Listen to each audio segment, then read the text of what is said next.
This is TWIS. This Week in Science, episode number 801, recorded on Wednesday, November 25th, 2020. Hot pile of turkey feathers. Welcome to TWIS, everyone. Tonight, we will fill your head with smells, sounds, and surprise. But first, thanks to the Burroughs Welcome Fund and our Patreon sponsors for their generous support of TWIS. You can become a part of the Patreon community at patreon.com/thisweekinscience. Disclaimer, disclaimer, disclaimer. The long way to go is getting shorter. An election is come and gone, and a not against science administration is taking control. Pandemic still finds plenty of exponential hosts, but a vaccine or two or three are on the way. No matter what we think the future may hold, we hope that it will keep us together. This thin raft of friends gathered here on TWIS are as much a family to us as all of those aunts and uncles and second cousins and other people that we only hear from or about this time of year. No matter what is going on in the world, we are in it together, like birds of a feather. Speaking of birds, what do you think they do with all the turkey feathers this time of year? We've got the answer in this show here on This Week in Science, coming up next. I've got the kind of mind I can't get enough. I want to learn everything. I want to fill it all up with new discoveries that happen every day of the week. There's only one place to go to find the knowledge I seek. I want to know what's happening, what's happening, what's happening this week in science. What's happening, what's happening, what's happening this week in science.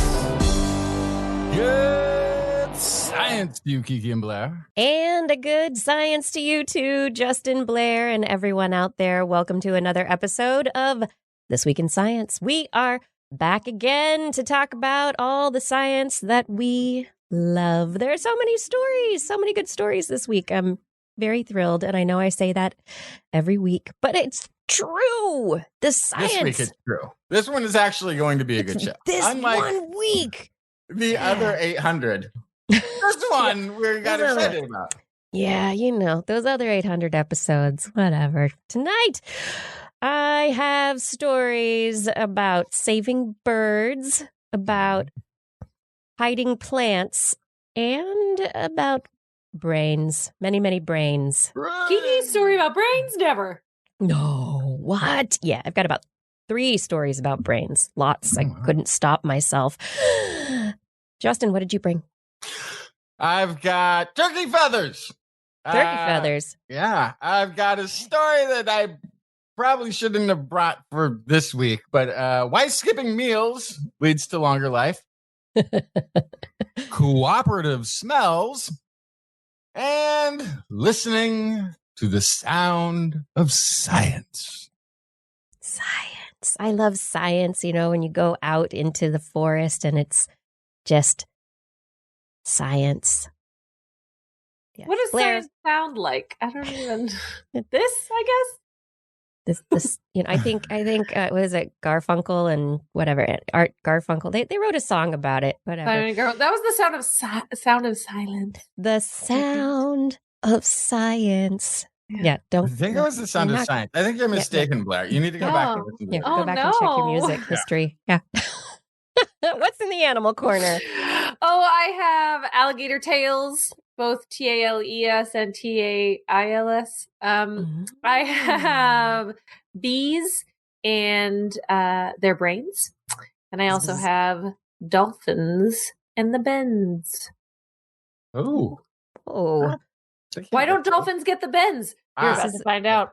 I'm curious. I want to know. Inquiring minds want to know. I hope your mind is inquiring because we have lots of things to tell you. Like, I'm going to tell you right now that if you are not yet subscribed to the This Week in Science podcast, that you can find us all places the podcasts are found. Google, Apple, Stitcher, Spreaker, Spotify, Pandora, Radio.com, TuneIn. There are more. I'm sure I'm forgetting them. But they're there, and we are there too. So look for This Week in Science. Also, you can find us on YouTube, Facebook, and Twitch. You can also go to our website, TWIS.org, to find out information about the show. All right, calendars. I forgot to, yes, calendars. Dun, dun, dun, dun, dun, dun. Are you ready for 2021? Yes. Oh my goodness, I can't wait. The 2021 calendar. Absolutely ready. Drawn by Blair, original arts, science art. There he is. And science dates. Oh, the shoe bill. This is wonderful. Such gorgeous. He's got an attitude to him. What's he thinking? I don't know. Buy some calendars. Buy some calendars. Get that calendar. You can go to twist.org, click on the horny frog on our main page, and get yourself a calendar right now for 2021. Get ready. They're here. I'm going to mail them out soon. Isn't that exciting? I'm very excited. I know you are. I can't wait to mail you yours, Blair. All right. Now for the science. Let's talk about space. Because it's Thanksgiving weekend here in the United States, and so many people are talking about, instead of being with their families, how they love their space because everybody's staying home, right? And yeah. Anyway, there are a whole lot of astronauts up on the International Space Station and who have taken their turns on the International Space Station and had to have Thanksgiving away from their families. But they had Thanksgiving in space, so that's probably... turkey in a pouch or something. Worth the trade-off, maybe. Yeah. Well, a new set of papers is available in the Cell Press journals this week. There's a lot of them, and they are all about the biology of spaceflight. There's a bunch of work across disciplines looking at a number of different studies, and you can find this list of papers if you go to cell.com/c/the biology of spaceflight with hyphens in between. But I'll put a link in our website. And all of these papers have to do with the potential considerations for the future of spaceflight and what we know and what we will know in the future. I'm excited because space! How can it tell us what we will know? Isn't that something what we already want to know? Well, right, not what we will know, but directions that we should be looking in the future. So a few of the papers, a few of the highlights that come from these papers that I thought were very interesting. One is that on previous experiments, it has been noted that when astronauts return to Earth, they have a lot of inflammation. Their muscles are inflamed. There are lots of markers for inflammation. A new analysis has discovered, it's not just inflammation, it's muscle regeneration. When astronauts are in space, their skeletal muscle atrophies because there's limited gravity, so the skeletal muscle doesn't have to work so hard to be able to hold the bones upright. And then the body has to regenerate that muscle when they come back to Earth. So it's not just any inflammation, it's good inflammation. It's muscle building back up. So that's good news. That's good news. Yeah. MicroRNA, which are little tiny bits of RNA that shuttle little instructions here, there, and everywhere in the cells.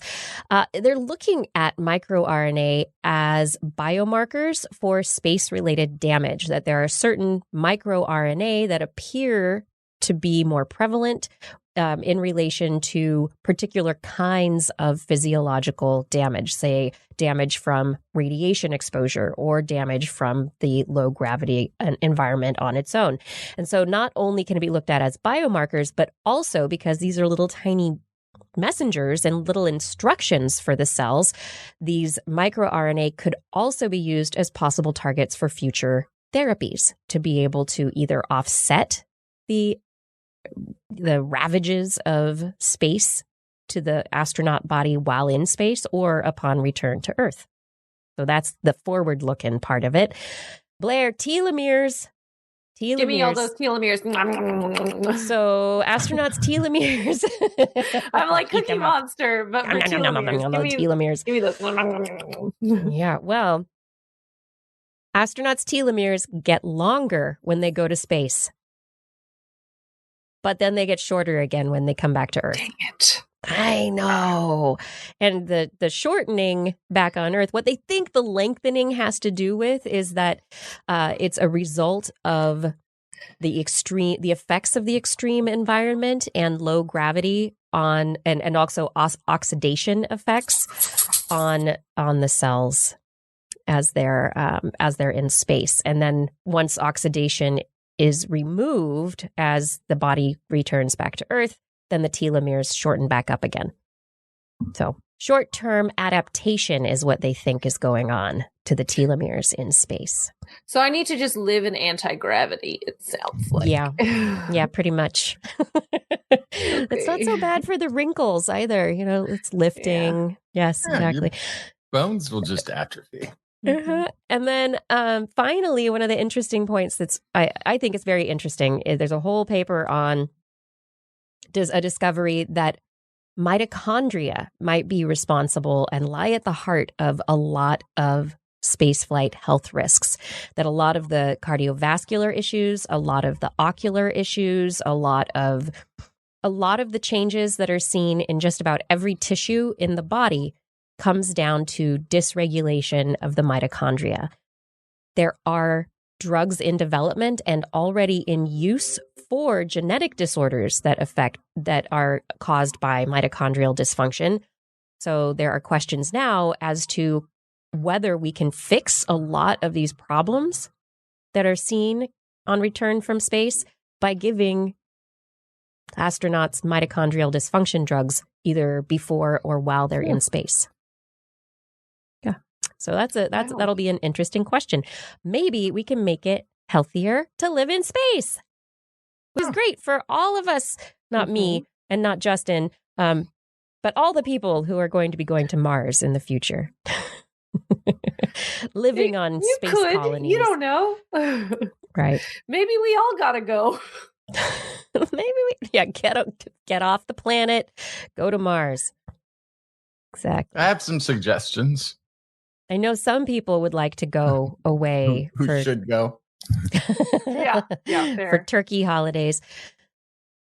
But this is Thanksgiving. Tell me about turkey feathers, Justin. Each late November in America, turkeys are sacrificed in the ceremonial ritual known as Thanksgiving. Many sacrifices will be made tomorrow. Yeah, you may have heard of this. They've already been made. They're in the freezer. Yeah, so this ritual has something to do with gorging yourself, spending time with distant family, and vaguely something to do with Native peoples saving early American immigrants from starving to death before then being on the genocidal end of the manifest destiny stick. Manifest destiny. Fun fact. Oh, okay. Approximately 46 million turkeys are used in Thanksgiving each year. That's what I said. You were close. You had numbers. That was a good start. The average turkey has about 3,500 feathers. Yeah, that's what I said. If you do the math, it comes out to a short ton of turkey feathers. Somewhere in the neighborhood of 161 billion turkey feathers. Yeah, just 41. Yeah. 11:30. Just for Thanksgiving. Okay. So what are we doing with all the turkey feathers? For one, what are we doing? Big Bird is made of turkey feathers. What? Yeah. Craft feathers are turkey feathers, right? Yeah. So, but there's still, some people ornament, but that's not enough.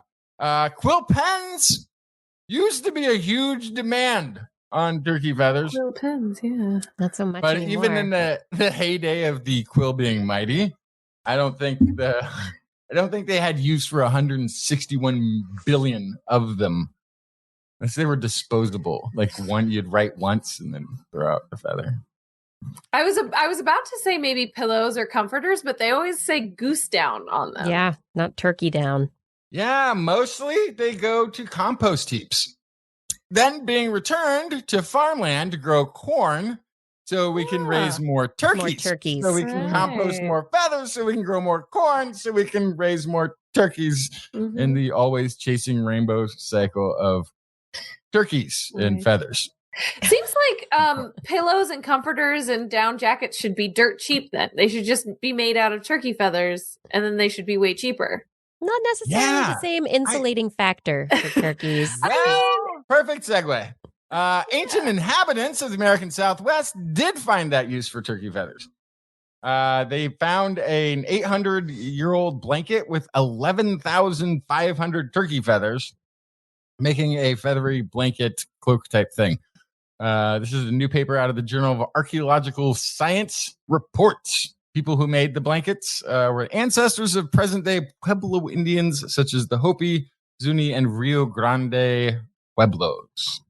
Team was led by Washington State University archaeologists, and one of the things that they found in this blanket was that it was sewn together with about 200 yards of a yucca fiber cord, which is a thing that they have to make. 200 yards is pretty long. That's 2 football fields if you're doing it in yards still. That's a pretty long cord length to have had to fabricate in the first place to then start sewing 11,500 feathers together. Researchers also counted body feathers from the pelts of wild turkeys purchased from ethical, legal, compliant dealers in Idaho to get an estimate of how many we would need, and they came out with somewhere between 4 to 10 turkeys to make this blanket, depending on the length of the feathers selected. However, other interesting thing is they didn't eat turkeys. Well, 800 years ago they would have. But turkey domestication looks like it initially came from the need for feathers.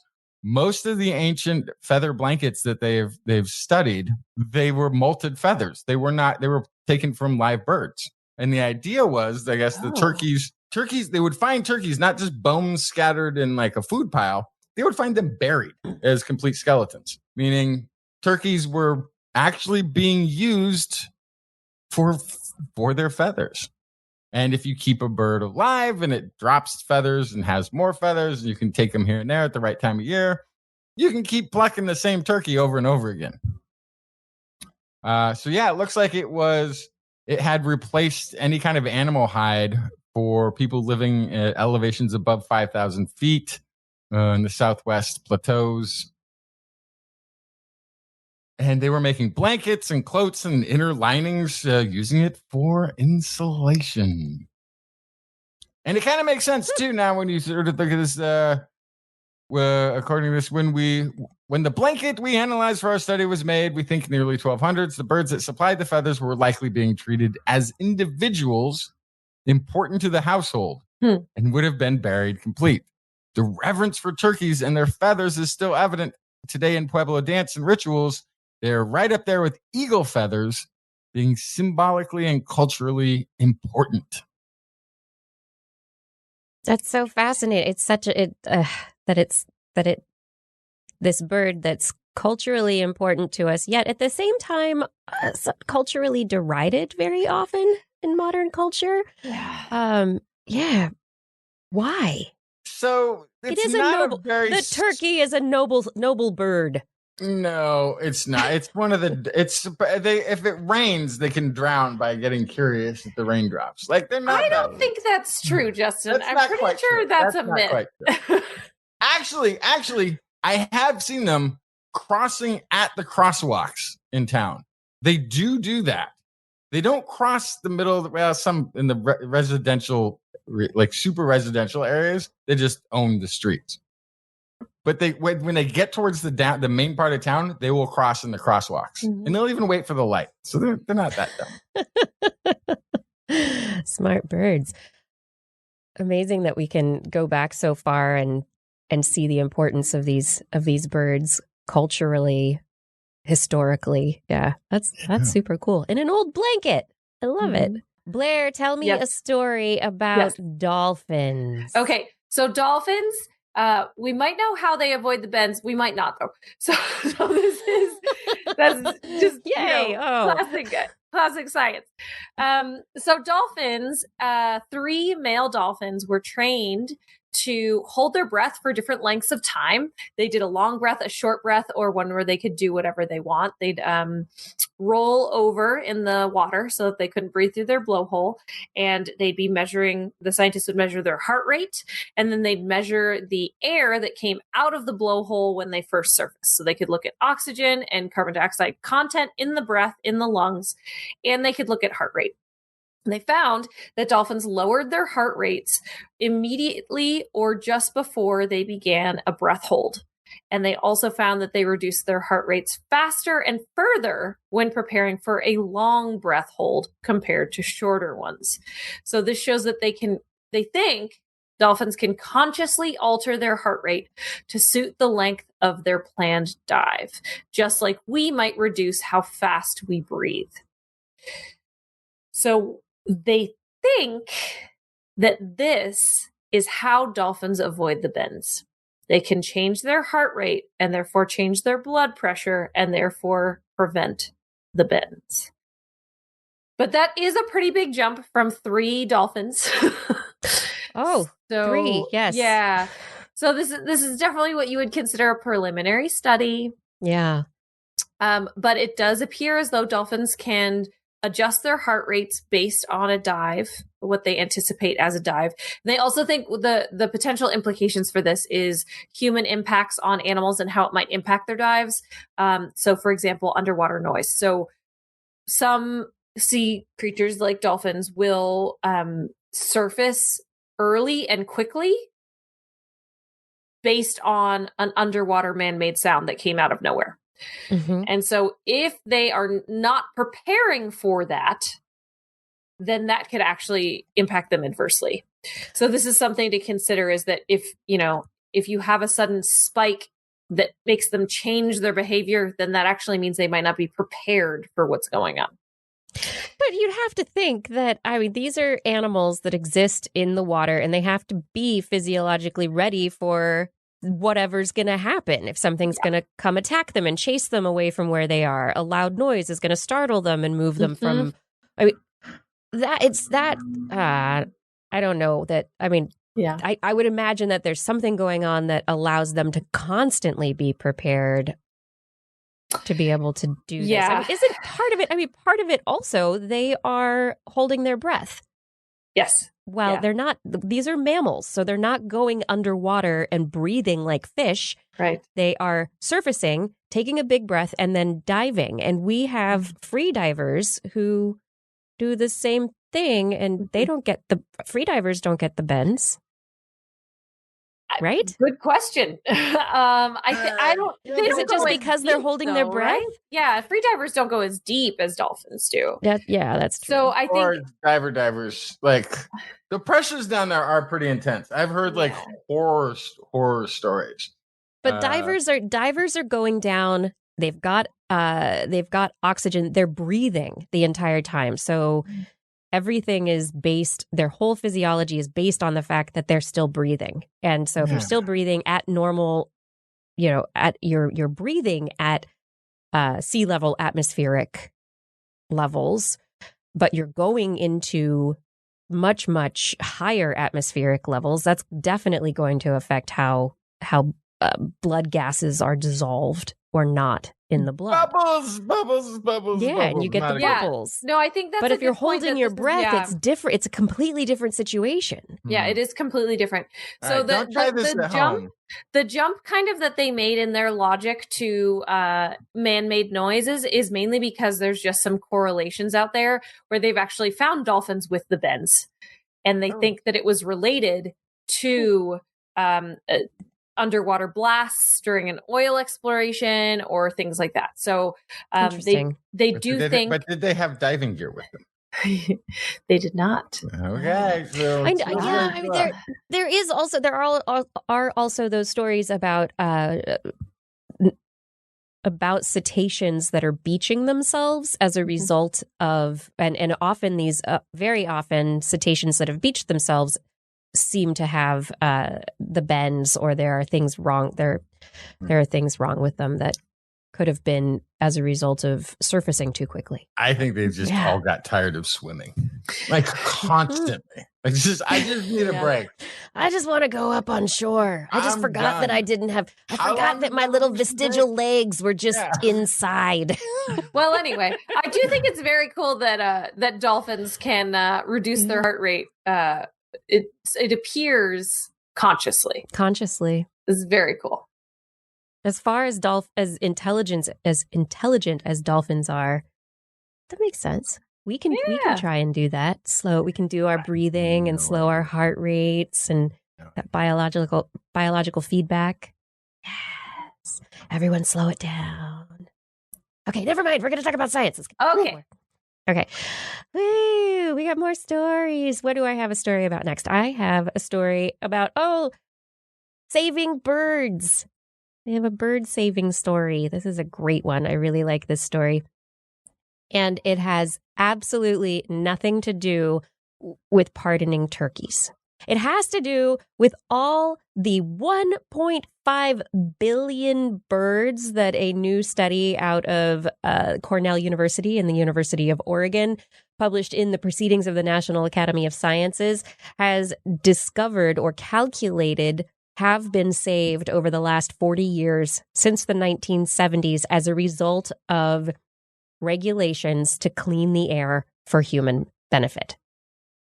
So we have the Environmental Protection Agency has many regulations within the Clean Air Act and others. One they looked at specifically is called the Nitrogen Oxide Budget Trading Program, and it was implemented by the United States Environmental Protection Agency, and it's aimed at reducing ozone precursors in the atmosphere and reducing the amount that are emitted by large industrial sources.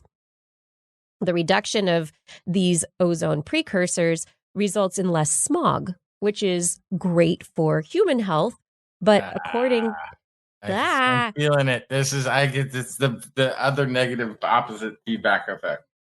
No, but it's great. But by cleaning the air, we're also cleaning the air for birds. And the ozone, the smog that exists at lower atmospheric levels causes direct physiological damage to birds, to their lungs, to their ability to reproduce, and it also compromises plant health. So indirectly reduces the environmental, ecological environment for insects that the birds eat. So the food sources of birds are reduced, and so that's an indirect effect on the bird's ability to survive. And so by implementing air cleaning regulation, like the Clean Air Act, we don't just help ourselves be healthier, we also help the birds be healthier. And I'm sure it has other effects on different animals as well, not just birds. Everybody likes clean air. Yeah, they do. You know who else likes clean air? Global warming. It's clean air. Likes clean air. Yeah, it's less reflective air that way. They calculate, there was a separate study by the Cornell Lab of Ornithology that showed that North American birds had declined by nearly 3 billion birds since 1970. So this study, combined with that study, suggests that the loss would have been 4.5 billion birds lost. But we didn't do that because we had clean air. We clean the air, people. Yeah. So let's maintain the Environmental Protection Agency. There are reasons that some of these organizations are very beneficial. A lot of things. Living things. Living things, yes. Living things, enjoy. Which are we also. Yeah. But I just love the take-home message of this really is if we take care of our environment for ourselves, we will also be taking care of it in a sustainable manner for the other animals that we share it with. So yeah, we're part of an ecosystem. We're part of a food web. We are not an island. Nope. Yeah. Let's think about how we can have a positive effect. Justin, do you have another story? Oh, you wanted a positive effect? I don't know. Let me check what my next story is. Oh, yeah. This is the news you might not want to hear. This week, at least. This week, Thanksgiving week. Yeah. Yeah. Reduced food intake, known as dietary restriction, leads to a longer lifespan in many animals and can improve health in humans. This is a story that's been around for a while. We've kind of known this, but why? Why does that happen? Researchers at the Max Planck Institute of Biology and Aging have now found one possible explanation in fruit flies, protein called cestrin. By increasing the amount of cestrin in the fruit flies,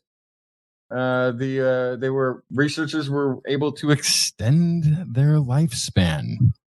And not only that, they were also protected against a lifespan shortening effect of a very protein-rich diet, which has been shown to also contribute to reduction in lifespans. But by getting this one protein, cestrin, to increase, they saw no negative effects from the high protein diet and a 10% extension in the lifespan of the fly. Researchers could further show that cestrin was playing a key role in stem cells in the fly gut. So restriction of certain food components, especially proteins, in their individual building blocks, amino acids and such, are an important part for an organism's response to dietary restriction. On the molecular level, one signaling pathway is called TOR pathway. It's very important for longevity in some way. And quotey voice of Jiangming Liu, researcher at the Max Planck Institute for Biology of Aging, we wanted to know what factor is responsible for measuring nutrients in the cell, especially amino acids, and how this factor affects TOR pathway. We focused on the protein called cestrin, which was suggested to sense amino acids. However, no one had ever demonstrated amino acid sensing functions of cestrin in a living being. So they looked at Drosophila melanogaster, aka fruit fly.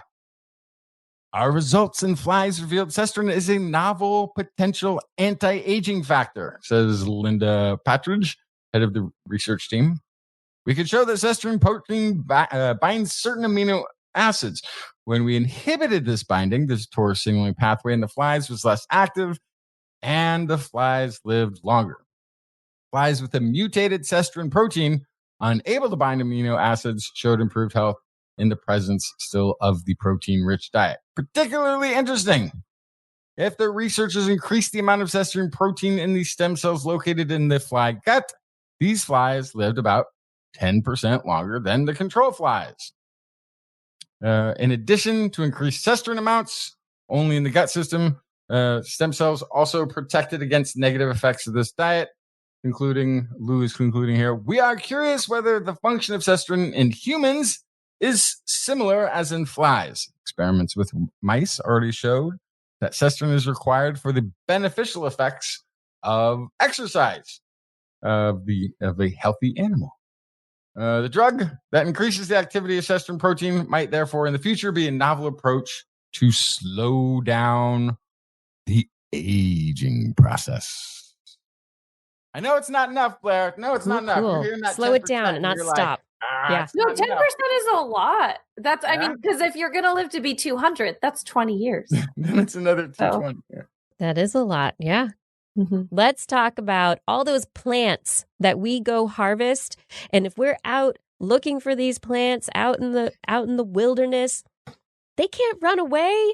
How do those little plants hide from us? Like if we were out picking chipmunks or squirrels, they'd be like, and then they'd run away and they'd hide, right? Animals run away. Plants can't run away. So Okay, wait. What are you talking about? I don't know if I missed something. You haven't missed anything. Did I slip into that other universe where plants are sentient as animals and there's mobile? Well, we're not going to talk about that. But what I'm talking about is the reality that plants use concealment in their coloration and the way they look to allow themselves to blend in with their environment a little bit better to possibly avoid picking by the hands of humans. And we have evidence for this now. It's very similar to that textbook evolution story of the moths in England that were gray during the industrial era when the skies were gray and the trees and the stumps and everything were covered with the dust from the coal that came from the industrial activity. And then when they cleaned up the air, there were more white moths. And so this adaptation took place in the morphology, in the coloration that allowed the moths to be able to survive and avoid being picked off by predators, birds. Wait, was it the white moths? I thought it. Well, it depended. So when it was really when the environment was very dirty, it was more advantageous to be grayish and dirty colored. But then as things cleaned up, it was advantageous to be a different color. So like a more whitish color to be able to blend in with the colors of the environment. And this isn't a decision that is made at any point. This is simply because there are variants in genes that determine the coloration that exist in different frequencies throughout the population. And sometimes it just turns out one way or the other. And this example has been shown by a plant that is currently used in Chinese medicine. It is an herb called Fritillaria delavei.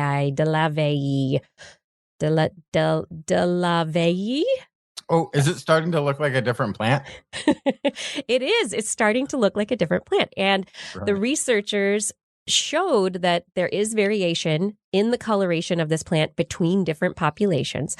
And then they had a human search experiment where they showed that the coloration of the plant influenced people's ability to be able to find it and improved the plant's ability to conceal itself in the environment. And they say that their results point to humans as driving the evolution of camouflage in populations of this species through commercial harvesting, changing the phenotype of wild plants in an unexpected and dramatic way. I feel like I've heard this story in a different. It was a weed that is in and amongst corn rice. In and amongst not corn. Corn would be too big, obvious. It's a weed that grows in and amongst rice fields. Has over time become more and more rice-like in its appearance. Like because they're plucking the ones that obviously aren't. So anything that gets closer and closer to survives. Right. So it has to do with that search behavior of whoever's doing the searching. What are you looking for? What are you searching for? And if it's outside of that range of phenotypic traits, then you make it to the next level to pass on your genes. And so they're seeing this in these Chinese medicinal herbs.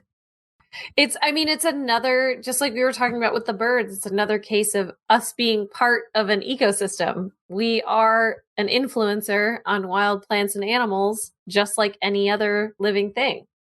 Right. Yeah. And then the question now, though, is because this plant relies on pollination by insects, does the change in coloration, or will the change in coloration affect the ability of pollinators to find the plants? And will that affect their reproduction and their ability to survive in the future? So will there be a swing back the other direction to being a little bit more easy to find? In the future, everything will look like poison oak or poison ivy. I certainly hope not. Oh my goodness. 3 leaves. It's all just 3 leaves. Don't touch it. It's evil. Oh, my friends. If you're listening to This Week in Science, this is This Week in Science. Haha, you're in the right place. That's awesome. Thanks for joining us.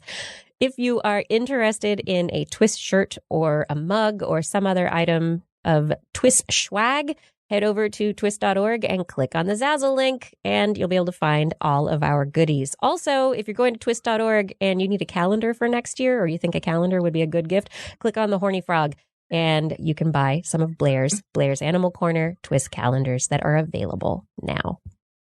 Is it time for the COVID update? Oh yeah. The sigh was warranted. Oh my goodness. Yeah. It's still going on. But we have hope because there are vaccines in development. Welcome to the COVID update that has hope. We have lots of hope for you this week. Yeah, it's very exciting. All right, so AstraZeneca Oxford has announced that their vaccine has been going through tests. Again, another publication through press release. This is not data that has been peer reviewed. This is simply the institutions promoting what they have done. So the data definitely needs to be peer reviewed and checked and double checked before we really listen to what they're saying. However, they're exciting results. We're like, we've got 90% efficacy and we have 62% efficacy. And people kind of went, huh? How can you have 90% efficacy and 62% efficacy? Well, funny story. It turns out that one group of subjects didn't get the full first dose of the vaccine. So the AstraZeneca Oxford vaccine is a 2-dose regimen. They're using an adenovirus to shuttle the virus spike protein into the cells and to get it to the immune cells where it needs to go. And they were supposed to give 2 full doses a couple of weeks apart. Well, it turns out the manufacturing plant that was creating the doses, that manufacturing plant got it wrong and only created injection syringes with half the dose in them. So a big group of people only got half a dose in the beginning. And then they got the full second dose. But it turns out that group of people had the 90% efficacy. So for that group of people, the vaccine worked better than for people who got both full doses. So what's going on? We don't really know. One possibility that they have to dig into is whether or not the smaller initial dose of adenovirus is small enough that it gets the vaccine in there, gets that little instigator of the spike protein in, but then the adenovirus doesn't stimulate the immune system. The Russians have a vaccine where they're using 2 different adenoviruses to not make the immune system become immune to the vaccine itself, because that's always a problem. So the Russians are stimulating first with one adenovirus plus spike protein, and then a different adenovirus plus spike protein. But the AstraZeneca Oxford virus is the same adenovirus in both doses. So that's one possibility, that the adenovirus might be sensitizing the immune system in the full dose case and not in the half dose case. The other possibility is that they didn't include people from older age groups that are actually the ones that are really getting sick from COVID, that are at the most risk for COVID, because the group with the half dose only included people up to age 55, whereas the 62% group that got the full doses on both is a full complement of age groups. But okay, so there are multiple reasons there could be differences.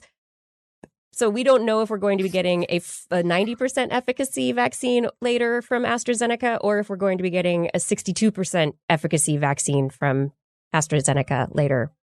But it's working kind of, and it's only $3 or like $2.50 a shot. So it's much less expensive, and it doesn't have to out to people keep very super easily. cold either. Doesn't have to be super cold. There are lots of benefits to it. Yeah. But it does seem odd to me that they didn't include a key demographic when what we're looking at right now is like prioritizing specific groups to get the vaccine. Right. And people over 65 are definitely in that first wave that they want to target with vaccines. So maybe this was released in poor taste. I just feel like they need more information. I think they do need more information. I think what they were doing was trying to release a positive result because the Johnson & Johnson, the Pfizer, the Moderna, like there have been multiple results released by multiple companies saying, look at how great we're doing. 94, this is 95%. the problem. It's like, Right. Yeah. That would everybody's be a very trying to poor get their excuse nut, right? for Like, a release of information. so But everybody's motivator. trying to release However- their stuff so that they can get the money to make the vaccine. Yeah. I understand that, but this Yeah. is where the idea of the vaccine costing money at all is a problem, because now there's market competition for something Yeah. where there shouldn't be. Instead, it should be, holy heck, something weird happened. We don't totally understand it. Let's hold off. Let's do another trial. Let's figure out what this means. And then let's tell the public about it, because this could actually, in the end, affect the efficacy of trying to vaccinate a population, because you're confusing and scaring people. Mm-hmm. Yeah, but I mean, there's been very few adverse reactions. This is just a different, it's just a slightly different result than what was expected. They weren't necessarily expecting it. So there's no bad stuff happening. No. All of the adverse effects that they've seen so far, that they were shut down for a little while, those have been cleared up, and they're moving forward, because those adverse events were not the result of the vaccine. That's why they're moving it's just forward. To someone who has like a baseline understanding of science but not an in-depth understanding of science, this stuff can sound scary.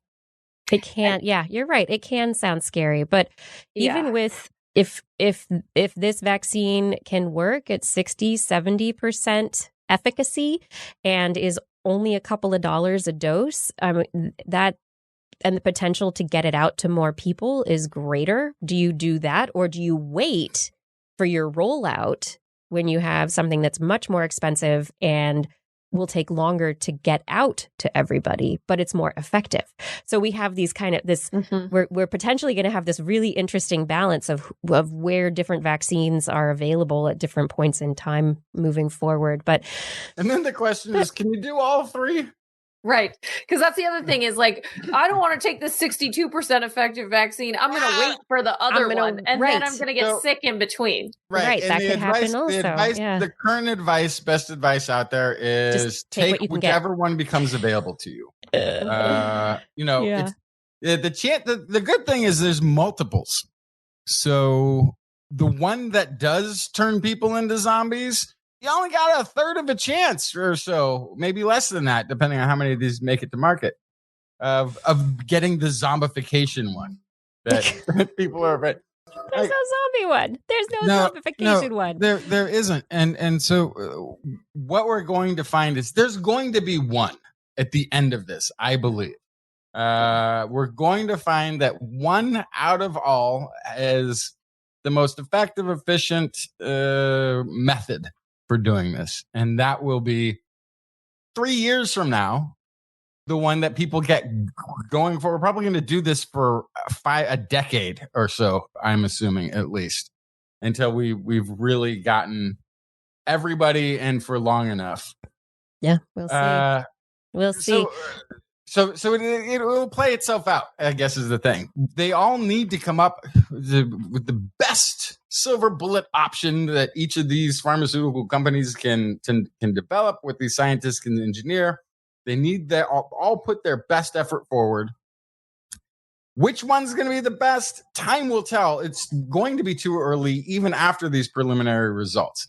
They won't, the 60, 90, 95, whatever. These are just preliminary numbers. And that's the thing. It's just preliminary. It's not peer-reviewed science, and so we're still kind of looking at this like, oh, it's early, but this looks good. We're reporting the excitement of it. But nothing has been worse than getting COVID. So I mean, right. The thing is, if the cure, whatever is worse than the thing, then you don't do it. All of them are better than the COVID. So yeah. And if you are interested in volunteering for an AstraZeneca Oxford vaccine trial, they are currently recruiting volunteers through clinicaltrials.gov. They are looking for probably about 30,000 more people in the United States for their vaccine, if that is something that interests you. In other exciting news, researchers were evaluating the effects of SARS-CoV-2 spike mutation D614G on the transmissibility and pathogenicity of the virus.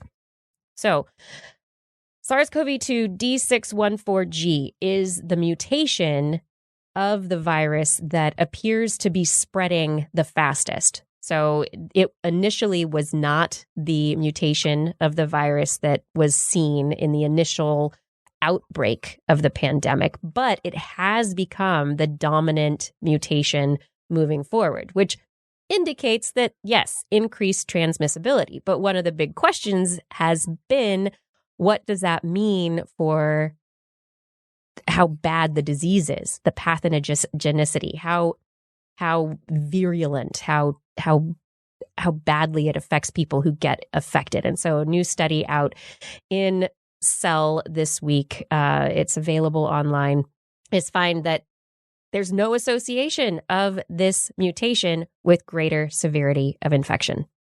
So even though it's spreading more, it's not making people more sick. So that, I mean, this is already bad, but this is not the same thing as the second wave of the flu pandemic from 1918, in which it actually did change the infection and how severe it was. So this is great news, aside from the fact that it's getting easier for people to get it. And what that means is that when people have it, they have higher viral loads, so they are expelling more virus when they breathe, when they talk, when they do things. And because they have higher viral loads, that means more people are getting infected. And then additionally, it means that younger people are becoming infected more often than we saw previously. And we are seeing that. And it's not just the fact that school came back into play in the fall. That's one factor, but it's actually that the virus is affecting more younger people because it's easier to catch, because there's more virus coming out when people are infected. So we're getting to understand that a little bit more. Wear your mask. That'll reduce the amount of virus that you can spit out into the world. Yes, please. Yes, please. Okay. And then finally, the study that just has me so excited. I want to go to the circus and eat cotton candy. Oh, great idea. Let's go. Yes, and steal the cotton candy maker and then melt down a whole bunch of plastic bottles and bags and use the cotton candy maker to make mask material that's as good as N95 filters. No. Is that a thing? Yes. So, wow. Yes, absolutely best study this week. A physicist, Mahesh Bendy, with the Nonlinear and Non-Equilibrium Physics Unit, OIST Graduate University, Okinawa, has published in the Proceedings of the Royal Society A his technique that he developed using a cotton candy maker and a 3D printer to first spin using the cotton candy maker and melted down plastics, his own basically fiber material for a mask. He exposed that material to an ion generator. And by exposing it to an ion generator, he electrostatically charged it, which is what the N95 respirators are. They're electrostatically charged so they can catch charged particles, oppositely charged particles. And then he 3D printed his own mask, respirator mask, that he inserts the filters into, tested it. It is as effective as N95 masks that you buy in the store. This is something that people can make themselves, kind of. I mean, there are a lot of steps involved, but it means that... One is stealing a cotton candy maker from the circus. I'm assuming that's maybe the hardest step, but maybe it's not. Maybe I'm underestimating. No, man, all the might be able to buy a cotton candy maker. Yeah, they're not being used right now. No. Who's going to baseball stadiums? Who's going to the circus? So now circuses and baseball stadiums, you can go into N95-ish mask production. Disneyland? Yes. Call up Disneyland. Yes. And people have asked Bendy if he is going to set up manufacturing centers for the masks. And it looks like he just wanted to publish the idea so that other people could could use it if they See, want that's the thing. That's the open source worthiness thing. Although I want to see if like anybody's tested how well cotton candy works as a mask. to. Like maybe, Only if you put the cotton candy up to an ion generator to be able to electrostatically charge it. Yeah. But this is so the fabric. The fabric in the N95 filters is this blown fabric. And that's one of the issues with creating more N95 masks is that you have to have these special machines that are specially manufactured to be able to blow the cotton or the whatever the material is to be able to create the fabric that can make the filters in the first place. And so the machines themselves have been this expensive blocking point for in the manufacture of more N95. And so if you can cheaply, efficiently, quickly be able to make masks and melt down plastic bags and bottles while you're at it. Hello, sounds like win, win, win, win, win all over the place. I'm so excited about this story. That does, but it also sounds like, it also just makes me think that the United States is now having to back engineer the few manufacturing products we have in this country. The few pieces of equipment which are designed just to quickly implement sugar and durability. To do any form of manufacturing, we have to steal from the one or two things that we still have. That's pretty sad. I mean, yes, if you want to bring it down, should we have to do this? No. Should hospitals have enough masks? Manufacturing in this country? I'm just thinking a hospital buys a cotton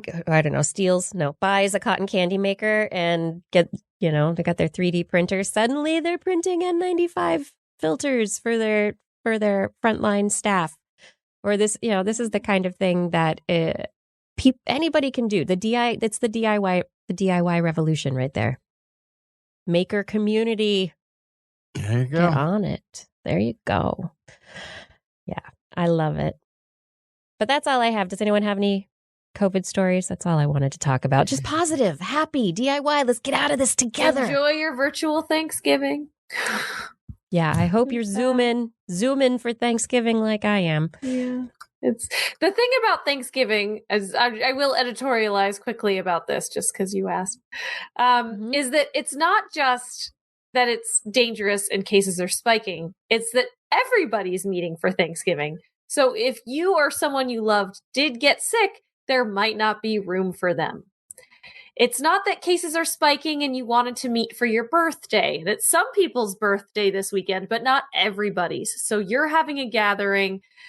You still shouldn't be doing it. But in this case, everybody's meeting. So even though we'd hope that wasn't the case, not only do we not want to infect people, but we want to make sure that people who do get sick can be seen in a hospital.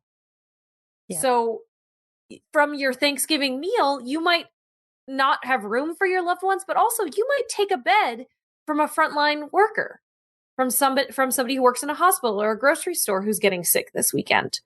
So I think that's kind of the secondary tier of this that's really important to keep in mind is it's not just staying healthy, but it's making sure that the people who do inevitably get sick can get care. Yep. So that's my a really soapbox good point. moment. Although I think we will be in a week or two reporting in this segment this COVID corner on the Turkey Day spike. Cases. Yeah, we will be. It's inevitable. But that's just why I'm asking the people who listen to the show to not be part of it. That's all I'm saying. Be responsible. Keep your loved ones out of that spike. We are preaching to the choir constantly with our advice to our listeners. I feel like we have the smartest listeners amongst the population of humans. So I think they understand exactly what you just said. But you're absolutely right. The huddled, unhuddled, the huddled masses, exactly. The huddled masses of the rest of humanity will be giving each other COVID over the week. I think it's very easy at this point. It has been so long that not just the COVID fatigue, but you've acclimated to this space, right? And so there are things that maybe we did over the summer that felt safe that maybe aren't safe anymore because of the spike. And I think that's more what I'm trying to say is that you might have had an outdoor picnic with your parents who are over 65. And it might have felt okay before, but I myself am not doing that. I'm doing a Zoom Thanksgiving because ultimately there's other people out there who are still having Thanksgiving. And it's that mentality that this spike is coming that makes it especially dangerous. Yeah, I agree. I also have seatbelt fatigue. Where I'm just like, what's the point of wearing a seatbelt anymore? Also, like fire safety fatigue. This year, I think I'm going to put actual live candles on the Christmas tree. It's just the fatigue of using, heatless lights on it. It's just been so tough. Well, it's different because you don't, at least with the fire, right? You don't have a little fire burning in the corner of your room for 8 months. Ways before crossing the street fatigue. I'm only going to look one way from now on. I'm just done looking both ways. I have fatigue over not eating raw poultry.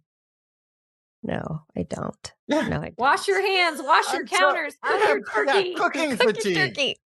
And I have bathing fatigue. I'm done showering. You don't want to end up in the hospital for salmonella in between 2 COVID patients, right? So take care of yourself. Watch your knife safety. Also, really be careful with those frying turkeys to get your thumb stitched back on around a bunch of people with COVID. Stay out of the hospital. Stay home. Stay out of the hospital. RDB design. Handrails. Handrail fatigue. I'm not walking up and down stairs and touching a handrail ever again. I'm tired of doing that stuff. Whew, I'm fatigued of so many sensible things. I hope no one is fatigued of this show. This is This Week in Science.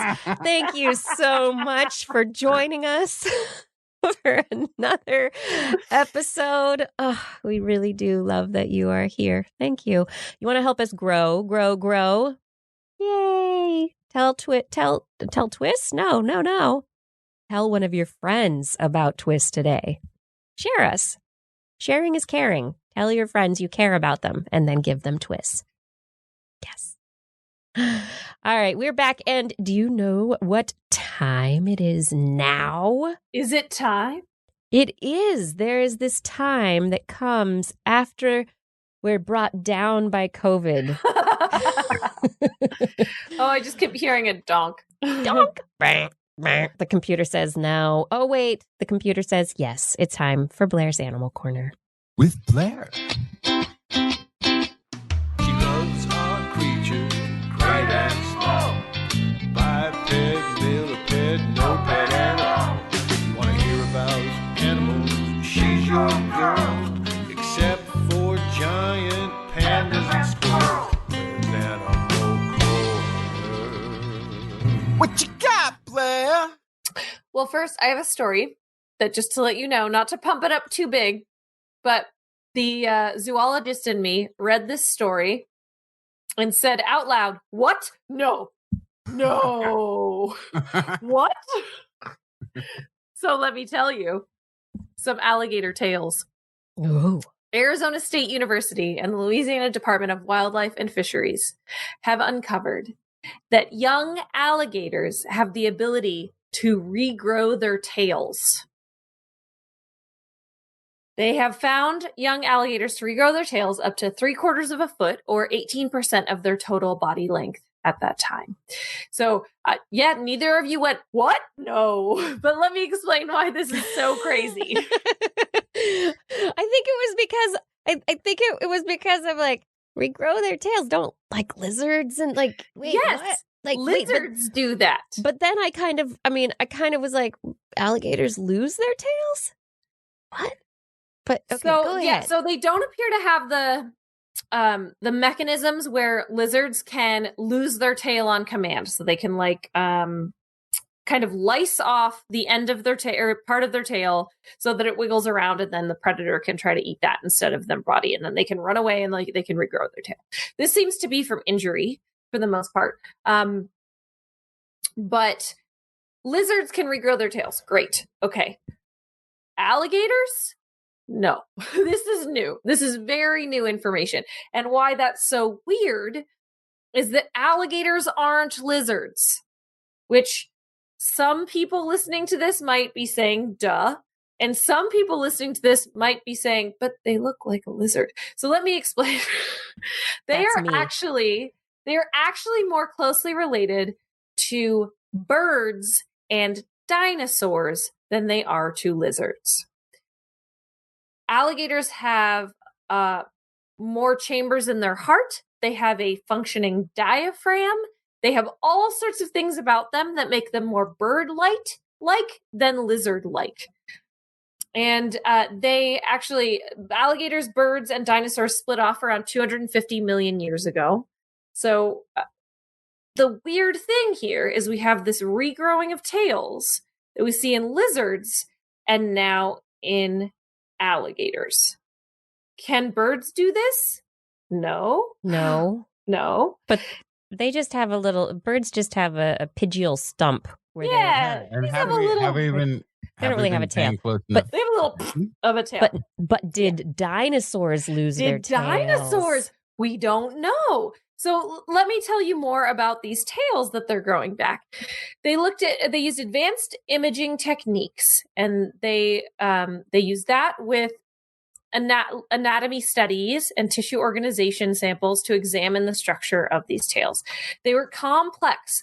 They had a central skeleton that was made out of cartilage, not bone, which is also the way that lizard tails grow, surrounded by connective tissue that was interlaced with blood vessels and nerves.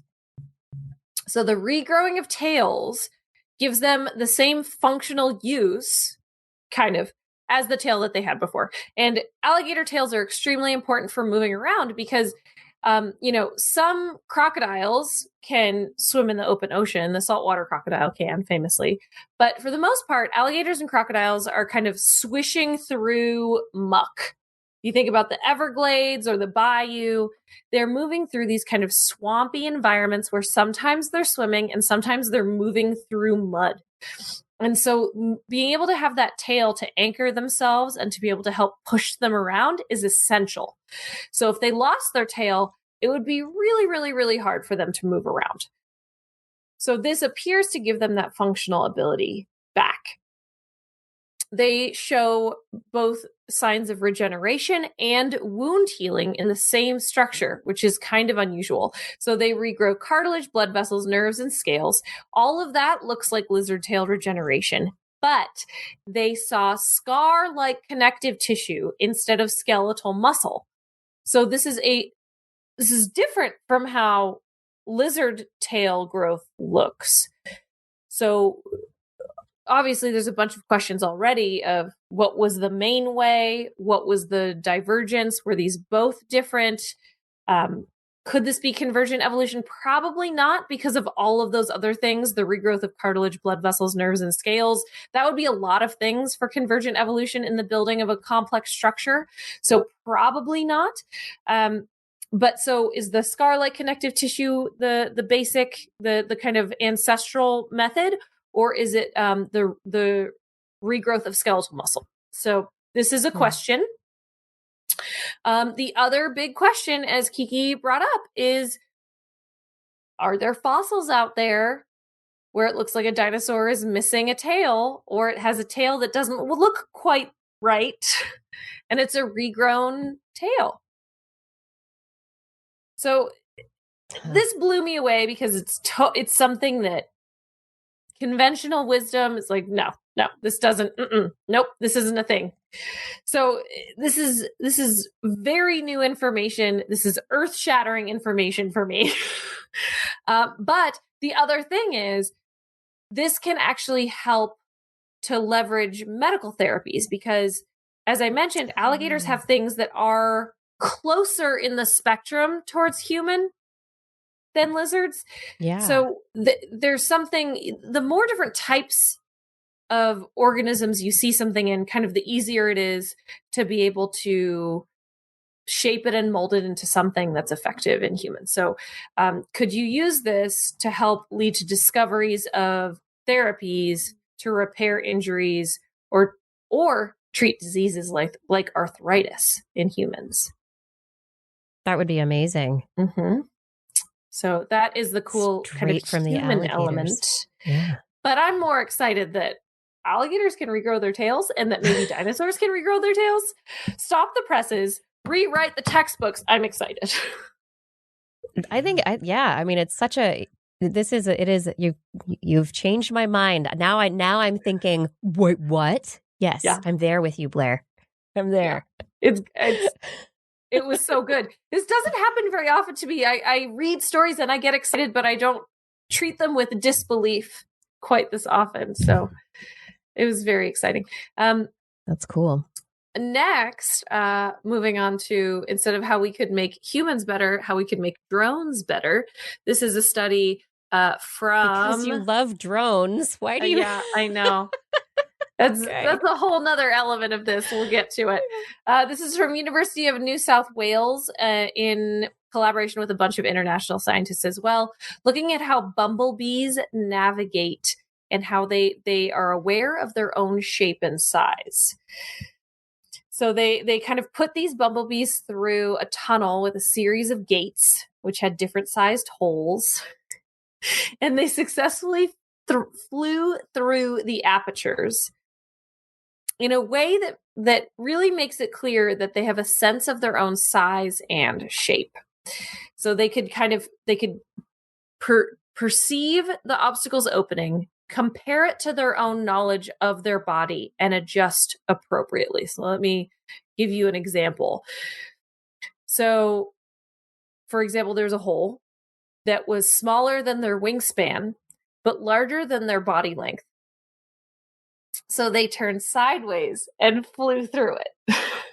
Wow. Yeah. Just like you might, if you're going through a doorway, someone else is going through, you might turn it and sidle through. Exactly. So they were able to manipulate their speed, their approach, and their posture so that they could get through all these different apertures. So the awareness of body shape and dimensions relative to obstacles, something that usually was always attributed to animals with large brains. So, age-old story.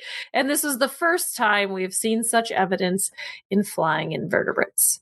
So, they use something called lateral peering, which is a process where they can scan a feature using depth perception and spatial awareness. I feel like this is something that I would fail sometimes.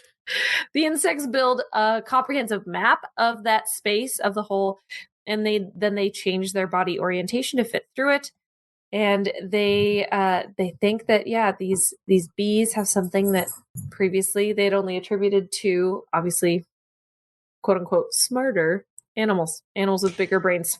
Yeah, proprioception, understanding how big you are, the space that you take up, how you navigate that space. It really has been considered definitely a higher cognitive function. Mm-hmm. And when you think of bumblebees, these are not the most graceful flyers when you think about them. They're the bumbling bumblebee that they tootle along, bumping into things and are just ungainly. And I find them very cute, and I really enjoy watching bumblebees. But a neural ganglia being able to do this kind of spatial navigation, that's super cool. Yeah, and so they hope that exactly that, the fact that it is this very small brain that is basically just a clump of nerves that's able to perform this pretty complex task, is something that they could study further and, of course, be able to attribute to robotics and drones in particular, because sometimes autonomous drones are not so good at knowing their shape and size and getting through specific spaces. So this could help them deal with the real world challenges of unusual and changing conditions. So yeah, I'm not sure I need a drone that is as smart as a bumblebee, but let's remember that bees also can count. So RDB again in the chat room is quoting Winnie the Pooh. You never can tell about bees. Yeah, there you go. Never can tell. Oh, bees. Oh, bees. That's so fascinating. How do their brains do it? Figure it out, scientists. I want to know. Report back soon. Oh, yes, please. Tell us. This is This Week in Science. And if you love this program, please consider giving to this program to allow us to continue to bring science to people week in and week out. This is the holiday season of giving. We have links on our website, TWIS.org, to take PayPal donations. We also have a Patreon account. So if you're able to head over to TWIS.org and support independent science podcasting and broadcasting for the world to bring science information and a bit of sanity to people, head over to TWIS.org. Click on either one of the PayPal links, the Donate Now buttons, or the Patreon link. If you go over to Patreon, you can select your level of support. We are now accepting annual memberships to our Patreon. We really cannot do this without you. Thank you for your support. All right. We're back with more science. Justin, what do you want to talk about? Teamwork. Great. We should do it. If we all work together as a team, there's nothing we can't do.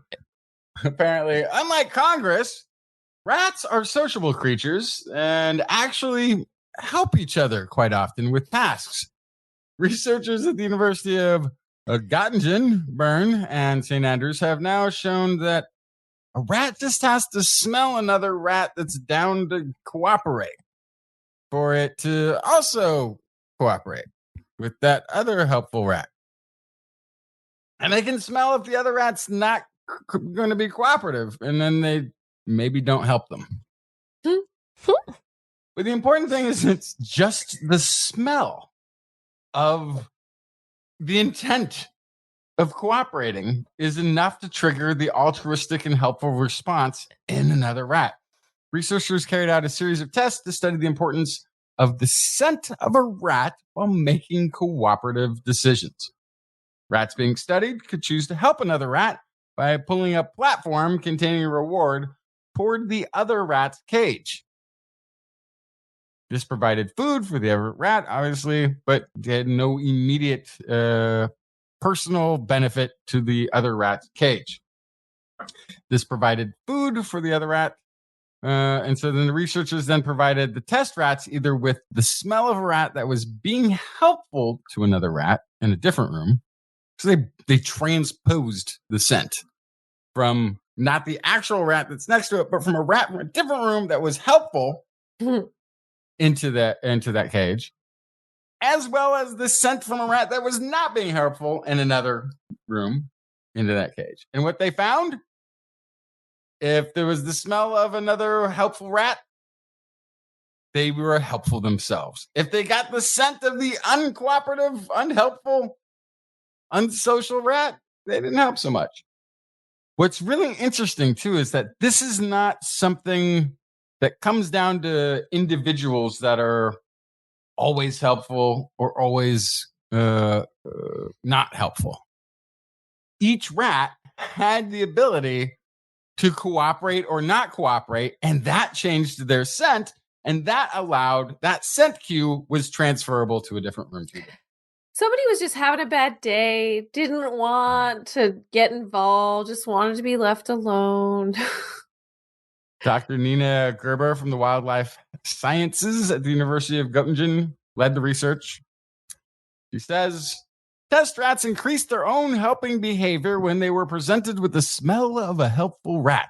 Remarkably, this holds true even though they did not experience this helpful behavior themselves. Going on to say, furthermore, such a smell of cooperation depends on the actual activity of helping and is not connected to an individual rat. There is no special smell for certain nice rats. The same individual can release the scent of being helpful or not, depending solely on their behavior. What is that scent? What is the scent of helping? Yeah, what is the scent of, what does cooperation smell like? I think it smells like Sesame Street. I don't know why. It smells like, right? So I feel like this is another opportunity for me to go, I won't do a full rant, but to go on a rant about scent and how scent is used in human communication. Because I still buy into the whole thing about how like scent is part of attraction and part of that whole genetic compatibility thing, even though that particular study has been called into question and stuff, I still buy into it. And I think that there's still something to be said for subconscious olfactory communication between humans. And that we've all met somebody or we've gone like, I don't know about this person, but you have no reason. You have no reason to feel that way. Trust them, yeah. Could it be a scent? And beyond that, this is something I've been thinking a lot about lately. So I've noticed that I can't smell as well when I'm wearing a mask. It makes sense. Scent particles are pretty big. So does that impact our communication? I'm very curious because also I started a new job recently and I'm meeting new people all the time, but we're always wearing masks. And it's bizarre to meet somebody where you can't see the bottom half of their face, but I can't even imagine what it could be doing to me that I'm meeting all these people when I can't smell them. I don't know. I think that's interesting. I wonder, I mean, there are people who are anosmic and can't smell at all for whether because they've had an illness or because they have a neurological disorder or just they just can't smell and that's just the way it is. But that I don't know. Yeah. Like if you grew up with, I can understand. If you don't people who grow up that way, do they have to compensate for not having scent as an odor in the same way that other sense as a sense in the same way that other sensorily deprived individuals have to compensate with other senses? Yeah, I mean, would you have trouble going through your day to day if suddenly you saw colors the way that I saw colors, right? But I have managed to handle it for my entire life. So it just, might you run a couple red lights because you're not used to it? Might I choose a bluish green instead of black? Oh, boy. Anyway, so I have been thinking a lot about that. And if there's some weird communication that's missing when you're wearing a mask, because that's interesting. There's we're not aware of it. It's all subconscious. But yeah, I'm fascinated by the idea of olfactory communication. I wonder though, so going back to just the rats, not thinking about humans involved at all, but just this behavior in rats and the fact that odor, based on this study, odor is involved in the rats working together. Oh, you're a cooperator. You smell like a cooperator. I will work with you. So could it have to do with stress levels where stressed rats are less likely to cooperate? Stressed rats have higher hormone levels, stress hormones that could influence the way that they smell. We do know that the vomeronasal organ is very important in mice, in rats.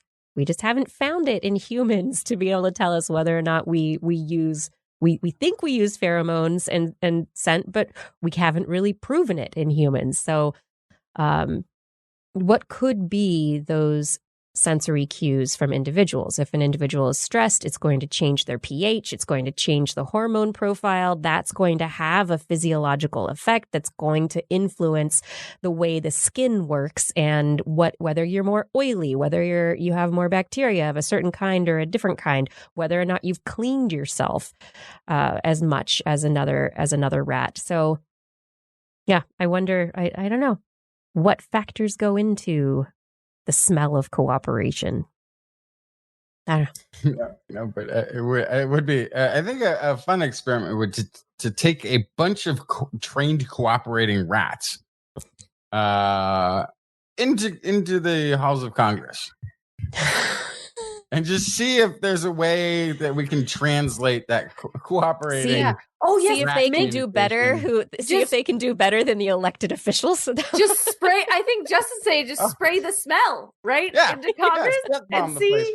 With rats. I like this idea. We need a perfume that smells like cooperation, and then or an air freshener. Man. What scent is your candle? Cooperation.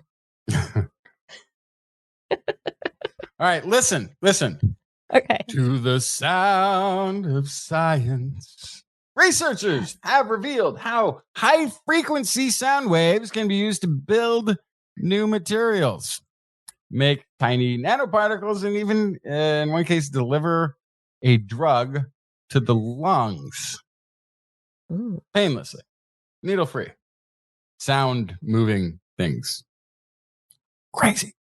Ultrasound can be been used since the 40s. You can look at the babies in the womb kind of stuff. Look at all sorts of defects in materials, maybe. Sonochemistry from the 80s was a way to drive chemical reactions. So we've used these technologies with some low frequencies. In the higher frequencies, there's always been a fear that the sound waves could actually destroy things. But now researchers at the University of Melbourne, Australia, RMIT, have shown how high-frequency sound waves could actually have this whole new level of sonic-driven chemistry that we have yet to realize. This could be like a new frontier. This is a review published in Advanced Science, reveals the bizarre effects of these sound waves on materials and cells. Molecules that seem to spontaneously, although there's, of course, ultra high frequency sound waves, it's not quite spontaneous, but they order themselves after being hit with the massive sonic waves. Drug delivery to the lungs, they have this nebulization technology that could get drugs into the lungs in a better way. The team has used sound waves to drive crystallization for the sustainable production of metal organic frameworks. I don't know that we've talked much about metal organic frameworks on the show, but these MOFs are the thing that's supposed to be a defining material in this next 100 years, because they can trap substances in minute concentrations. They can be utilized to purify water, air. They can hold energy, so they have applications for batteries and energy storage devices, as well as drug delivery. Lead researcher, Professor Leslie Yao, and his team have spent over a decade researching the interaction of at frequencies above 10 megahertz. But Yao says they're only now starting to understand the range of strange phenomena that they have been observing in the lab. Some of it's very strange. So when we couple, this is quoting Yao, when we couple high-frequency sound waves into fluids, materials, and cells, the effects are extraordinary. We've harnessed the power of these sound waves to develop innovative biomedical technologies and synthesize advanced materials. But our discoveries have also changed our fundamental understanding of ultrasound-driven chemistry and revealed how little we really know. Trying to explain the science of what we see and then applying that to solve practical problems is a big, exciting challenge. One of the sound wavelengths, this is still quoting, the sound wavelengths involved can be over 100,000 times larger than an individual molecule. So it's incredibly puzzling how something so tiny can be precisely manipulated with something so big. That is fascinating. So if you've got the sound waves that are so much bigger than the molecule, wouldn't it, how does the molecule not just get lost in the sound waves? How does the sound wave actually move it all around? Yeah, so one of the things that I think is interesting is that they've seen this self-ordering, whereas these molecules tend to orient themselves in a crystal that they're using along the direction of the sound waves. So it almost seems like it's working like a field, like a magnetic field would work on tiny iron fragments, if you can sort of picture this sort of thing. It's like it almost seems like it's creating a larger field than the individual waves and these smaller particles within smaller things within. So what they describe is this. I love this quote. It's like driving a truck through a random scattering of Lego bricks, then finding those pieces stacked nicely on top of each other. It shouldn't happen. That's a great picture. I love that. Yeah. Yeah, the theories that have been established since the mid-1800s don't always explain the strange and sometimes contradictory behavior we see. We're pushing the boundaries of our very understanding. But yeah, so one of those uses, though, that sounds really interesting is that with audio manipulation, you can, at a very nano scale, get materials to coat molecules. Mhm. And when you can do that, you can then introduce them into a body, and they can travel much further and get to a destination that you want them to, more so than the molecule naked would make it through. All sorts of really fascinating things possible from this. I worked with an audio pipetter that was also like, I mean, it's just basic physics, I guess, but the microplates were upside down, and it would use audio to push from the plate on the bottom to push tiny, tiny little particles up into, and then it was just the electrostatic, The electrostatic charges that would keep it attract in it. place. Yeah. Upside down on the plate. And it was just the most unintuitive thing ever. And it did all of the pipetting with sound waves, so that there wasn't actually an interaction or very cool. Yeah, future is sound. Who knew? That's really cool. Yeah, I love that's just the idea of using sound waves to manipulate little tiny molecules. That's really, Yeah, and it really has neat. the, I would imagine it can be either very constructive, or if the sound is high enough amplitude, very destructive to the molecules in play, right? So what was interesting too is so it didn't damage the cells. This is sort of interesting. They got to a certain range. Like there's a certain point where it is destructive to cells, but it sounds like from what I was reading, they went above that and it stopped damaging cells. Or at least not enough to that they could manipulate the cells, but maintain the integrity. They didn't get complete destruction of cells or anything like that. Yeah, That's cool. very interesting. Okay, yeah.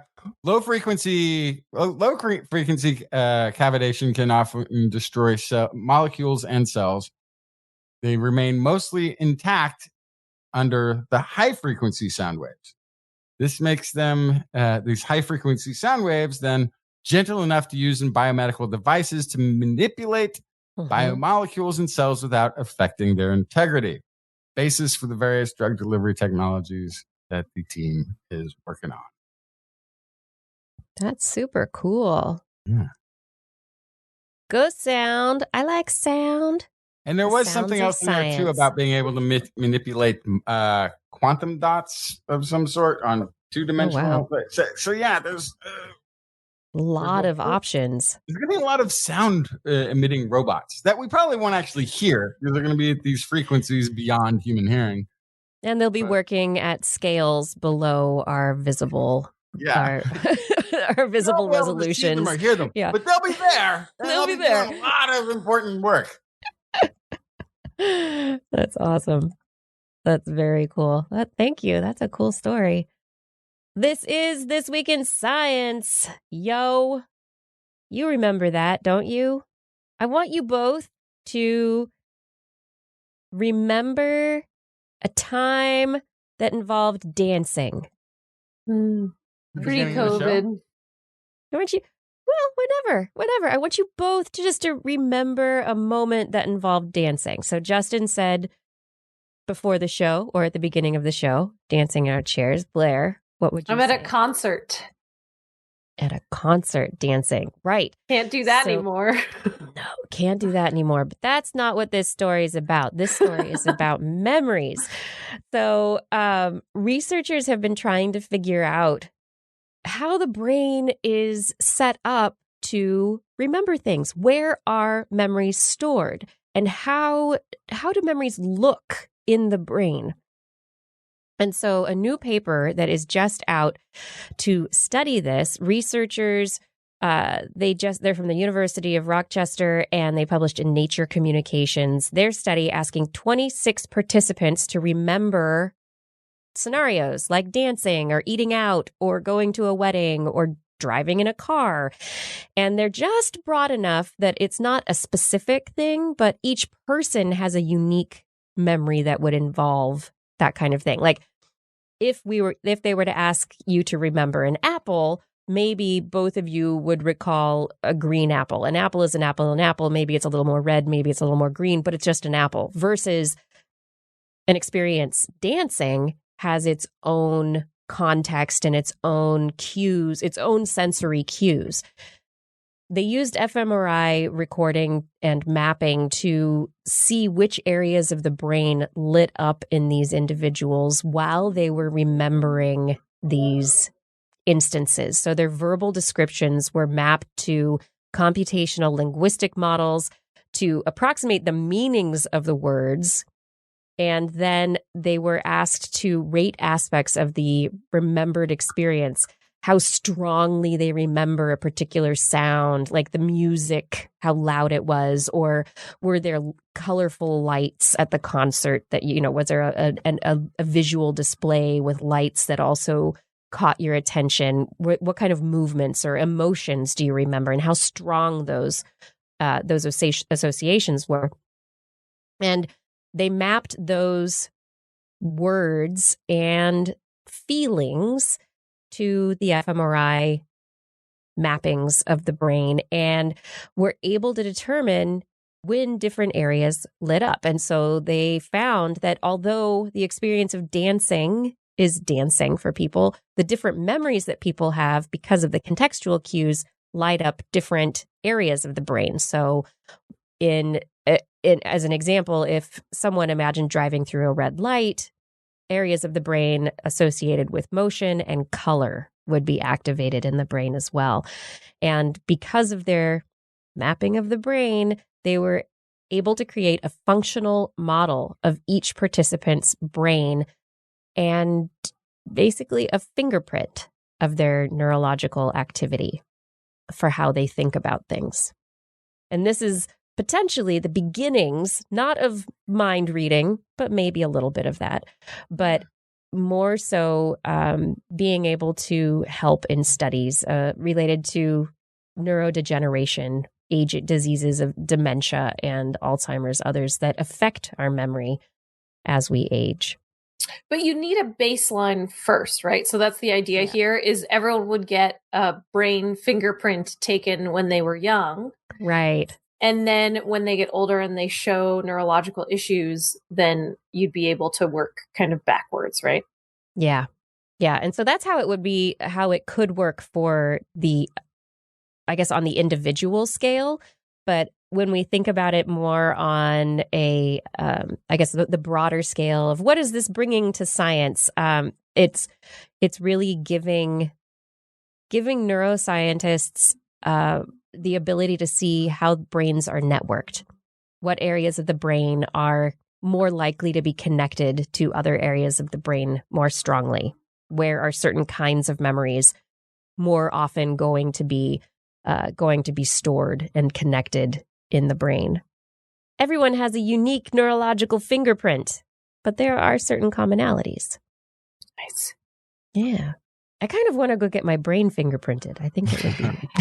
I mean, I feel like this is going to be part of the thing, right? Is that as soon as you're done growing physically, as soon as you're kind of as tall as you're going to be, but with your brain, I guess you really would have to wait until you're, 25 for a female 40, and 40 for a male or something. Yeah. You'd have to wait until that time. But, we're going to get our microbiome taken at a very early age to kind of be able to track that. They're going to sequence your genome. They're going to take your brain fingerprint. And, you could hear that and think it's scary. Or instead, you could think about it as just the world's best baseline.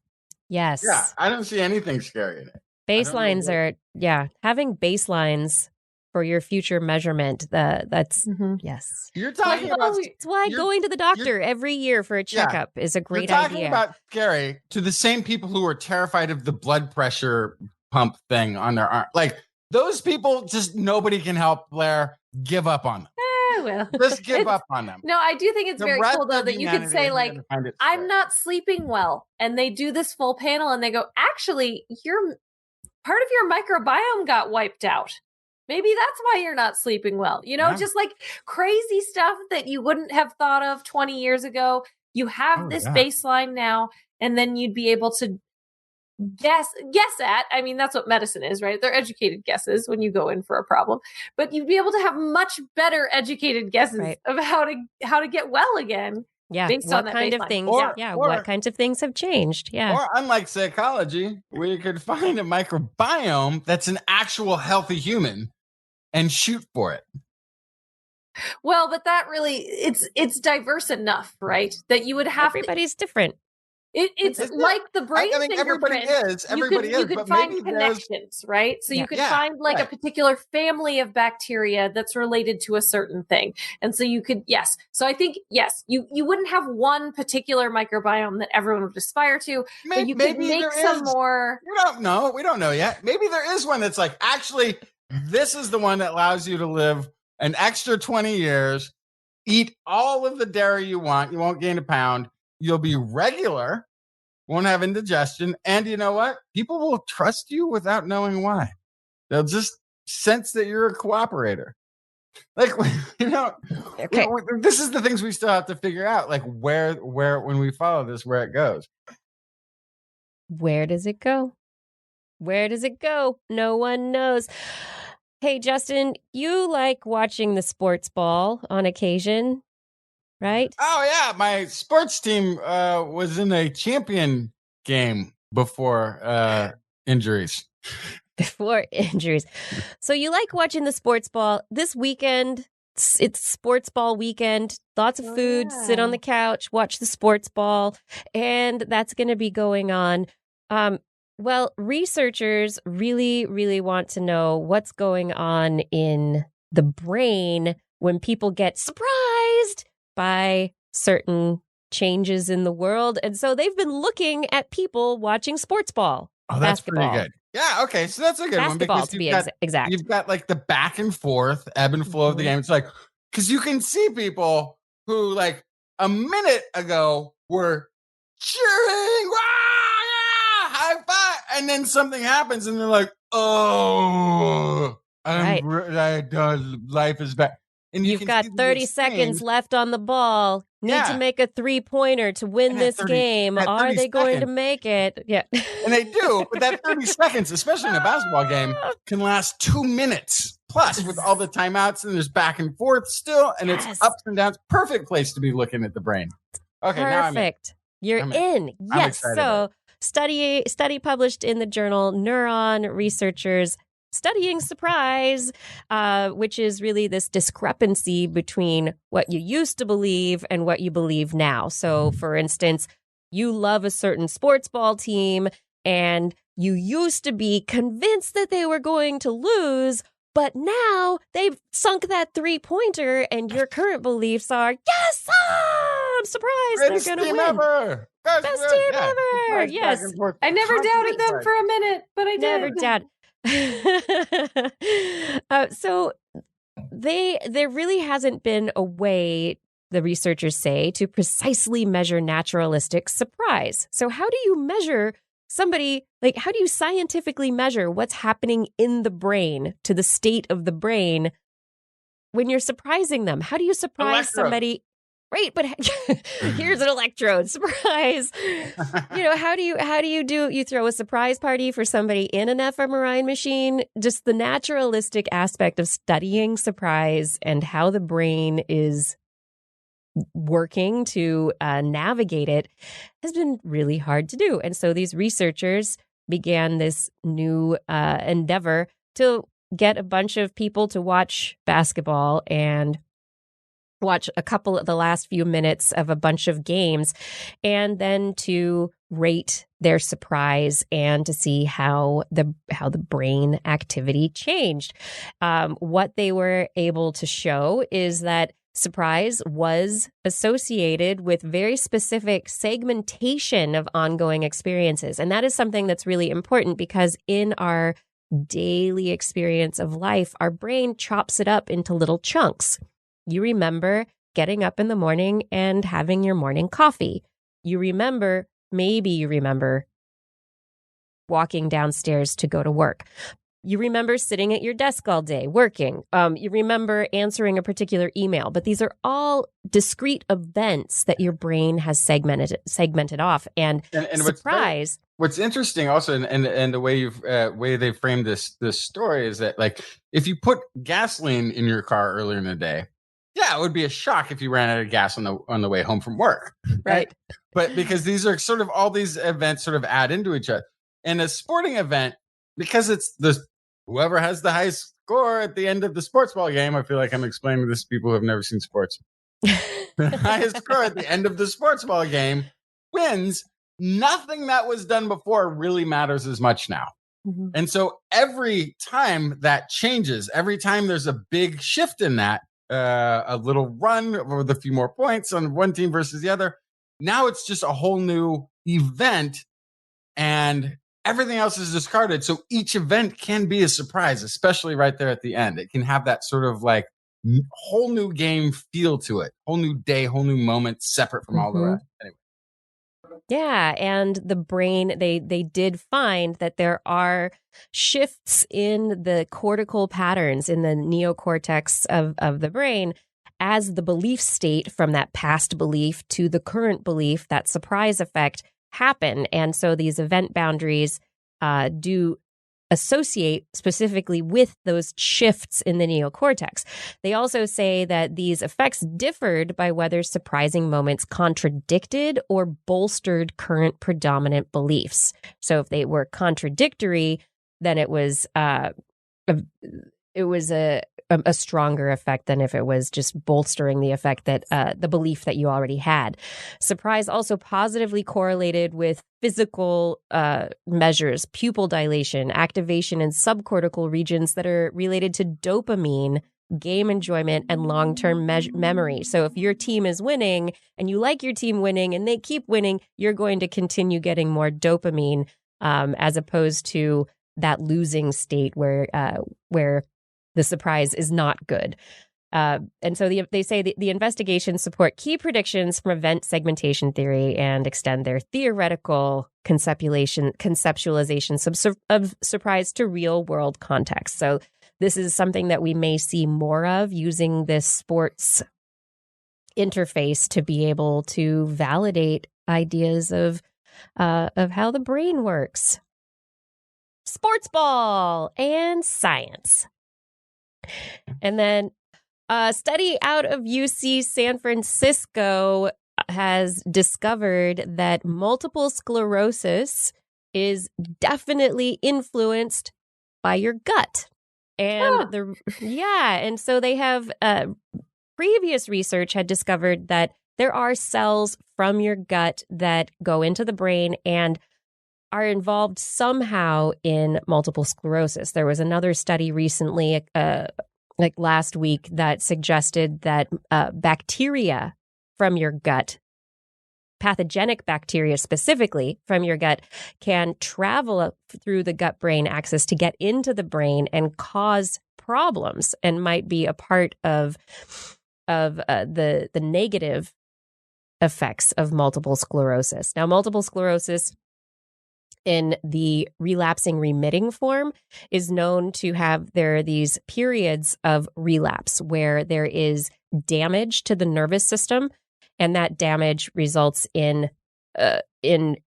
sensory issues, in signaling, neurological signaling issues. So people will have problems moving their limbs, with speaking or with walking. They will have issues with these things. And what this new study finds is that there are immune cells that seem to follow these bacteria into the brain, into the nervous system from the gut, and they release an antibody called IgA. And this study particularly showed they found traces of the IgA antibody in cerebrospinal fluid of MS patients during these flare-ups, and not when episodes are in remission. They found signs of IgA-producing immune cells in donated postmortem brain tissue that had been damaged during MS attacks. And they say the findings confirm for the first time that gut immune cells are involved in MS relapses in humans. Now, the correlation could be that they are part of causing the relapses. But what the researchers really think the data suggests is that the immune cells and the antibodies that are being released are part of the process of trying to stop the damage to the nervous system. And that these cells from the gut are actually repairing the nervous system and trying to fix the damage that's been done. Trying to get rid of those nasty bacteria, get rid of the things that are causing the problems, and fix the problems. This is a whole new line of research.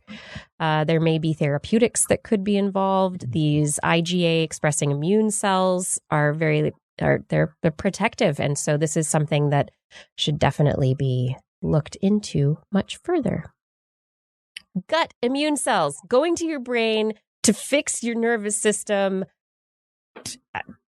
Your gut's in charge. Your gut We're a is in city bus. I still maintain we are a city bus for microbes. That's it. Yes, we are. I have one This Week in Science question. And since we were talking about vaccines and the clinical trials earlier in the COVID part of the show, this letter comes from Cassie. Cassie says, "Hi, Dr. Kiki. I'm a big fan of the show and a big fan of science, obviously, but I have a question about becoming a part of the scientific process.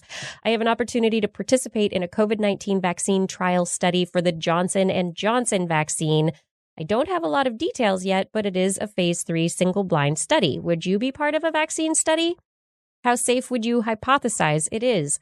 What questions should I ask the research team before going through with it? I'm very interested in your thoughts. Thank you, Cassie. P.S. Hi, Blair." So I think I know who this is. I think this is someone from the National Network for Ocean and Climate Change Interpretation from Florida. And she is lovely. She's a very devoted TWIS listener. Oh, Hi, fantastic. Cassie. Hi, Cassie. Hope you're listening now. I think it's a great question. I personally, I have never decided to volunteer for a vaccine study. That is I've been in one. You have been in one? Yeah. How'd that go? Well, it was a synthetic tetanus vaccine. It was brand new at the time. So this was in, I'm going to tell everyone exactly how old I am now. It was in 2005. And I had just turned 18. So I could I could do whatever I wanted. I didn't need a parent's signature on stuff. And they gave me $100 to be in a vaccine trial. Oh, wow. You got paid way better than I did. Yeah. So I did this thing. And I have to say, I'm glad that I did it. It was a really interesting experience, but I will also say that I had an adverse reaction. Oh. Yeah. And I called the number I was supposed to call about my adverse reaction. I got an insanely high fever. I'm sure if I came up with a number now, it'd be wrong. But I want to say it was 103.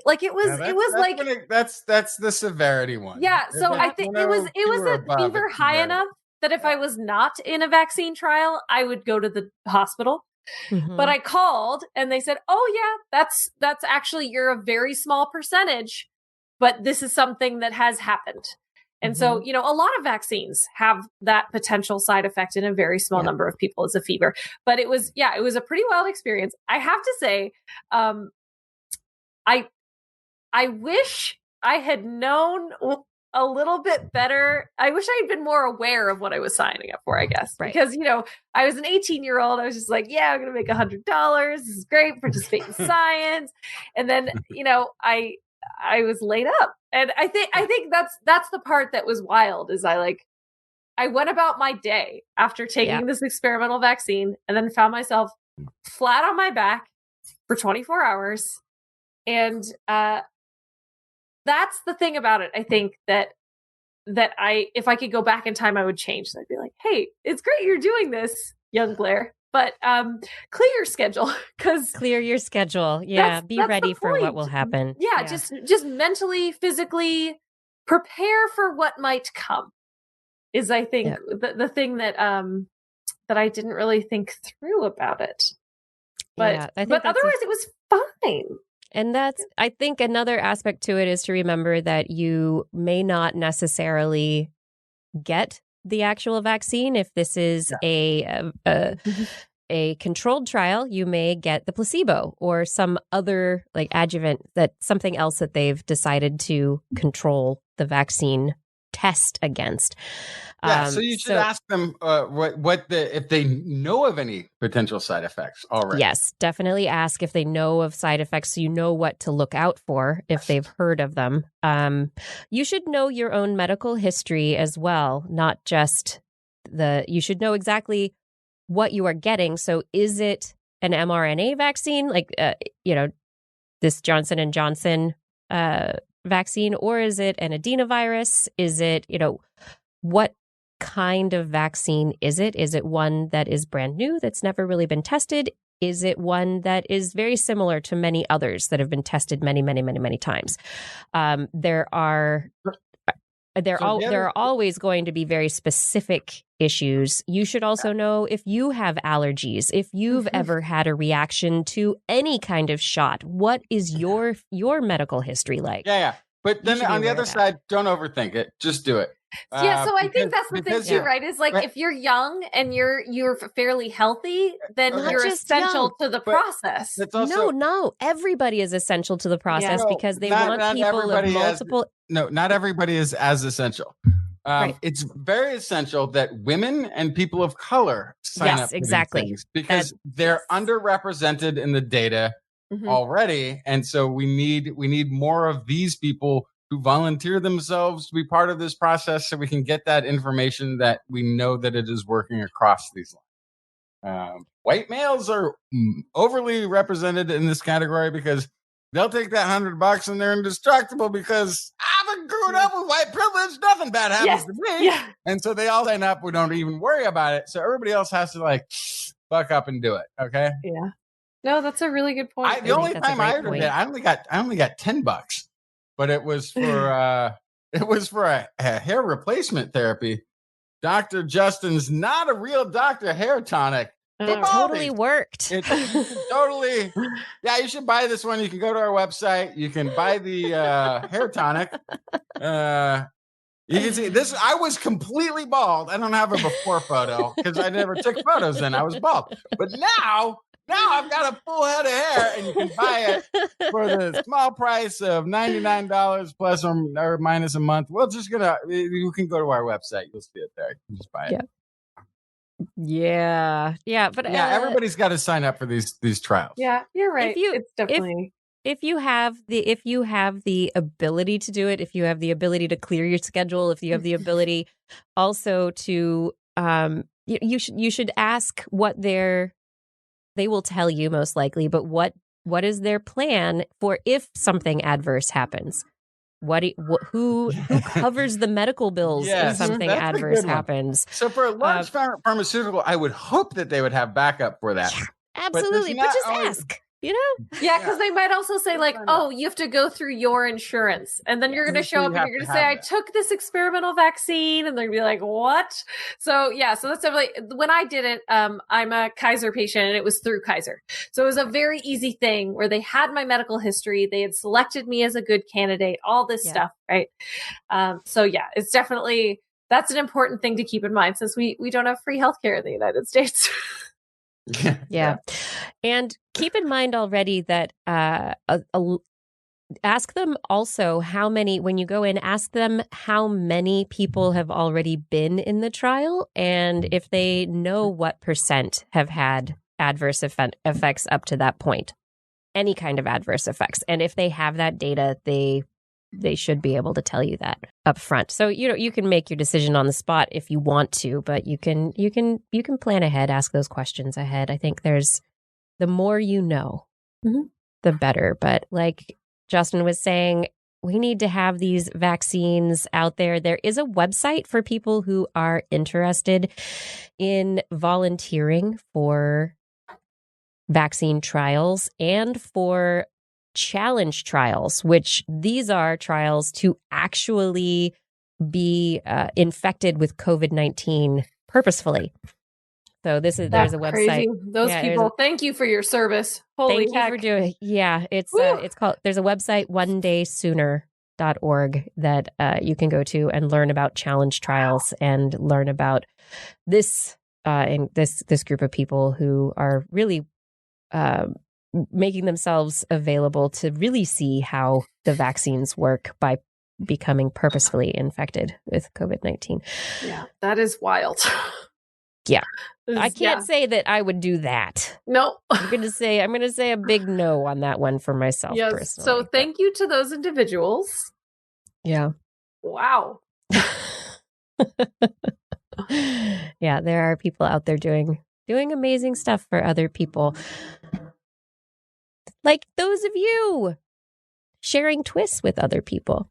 Yeah. I think we've made it to the end of the show. Cassie, thank you for that question. Let us know if you do actually go through the vaccine trial. We'd love to hear from you and hear how that goes. If anybody out there has volunteered, we'd love to hear from you and say thank you, because this is a big deal right now.